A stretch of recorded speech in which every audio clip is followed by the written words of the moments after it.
అండి నేను బెండకాయ కూర వండుతున్నా. బెండకాయ నూబిండి చేస్తున్నా. మా చిన్నప్పుడు మా అమ్మమ్మ నాకు నేర్పించిందండి. బెండకాయలు కోసి కట్ చేసాను. బెండకాయలు కడిగి కట్ చేసుకున్నాను. తర్వాత ఉప్పు కారం వేసుకున్నాను. కొద్దిగా పసుపు కూడా వేసుకుందాము.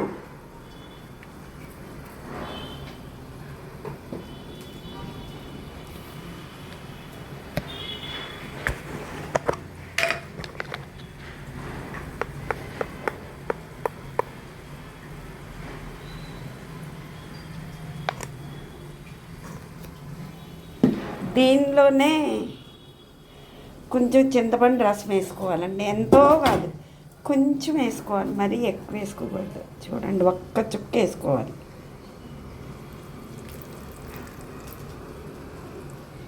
అంతే అండి. ఇలా పొయ్యి మీద పెడితే మగ్గుతూ ఉంటుంది. తీసి దాన్ని పోపు పెట్టుకోవడమే అండి. బెండకాయలు మగ్గిపోయినాయి. దీన్ని తీసి పోపు పెట్టేసుకుందాము. బెండకాయ నూబెండి కర్రీకి బాండీ పెట్టానండి పోపు పెట్టుకోవడానికి. తర్వాత కొంచెం కోల్డ్ ప్రెస్ ఆయిల్ వేసాను. నేను ఎప్పుడు నువ్వుల నూనె తెచ్చుకుంటానండి. ఇదిగో నువ్వుల నూనె ఎప్పుడు నేను తెచ్చుకుంటానండి, అదే వాడతాను నేను.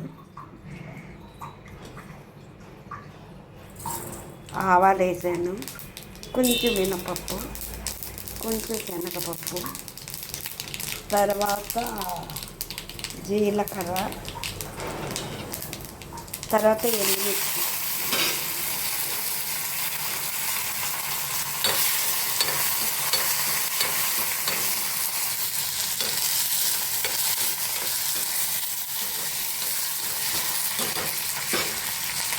పోపు వేగిపోయిందండి. తర్వాత బెండకాయలు,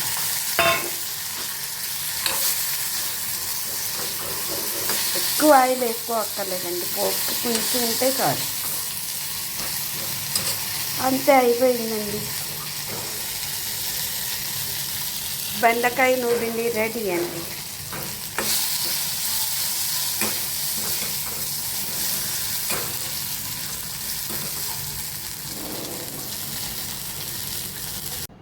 ఇలాగ నేను ఎప్పుడు నువ్వుల పౌడరు, తర్వాత పల్లి పౌడర్ కూడా చేసి పెట్టుకుంటానండి. అవసరాలు పనికొస్తుంది. మా వారు రోజు వేసుకుంటారు దీన్ని. ఈ బెండకాయ కర్రీ చేస్తున్నాం కదా, దాంట్లో కొంచెం వేసుకుంటే సరిపోతుంది. మనకి ఎంత కావాలంటే అంత వేసుకోవచ్చండి. నేనైతే ఇంత వేసాను, సరిపోతుందండి. టేస్ట్ చెప్పండి ఎలా ఉందో. ఫైనల్గా ఇలా రెడీ అయిపోయిందండి బెండకాయ నూబెండి. టేస్ట్ చెప్పండి ఎలా ఉందో.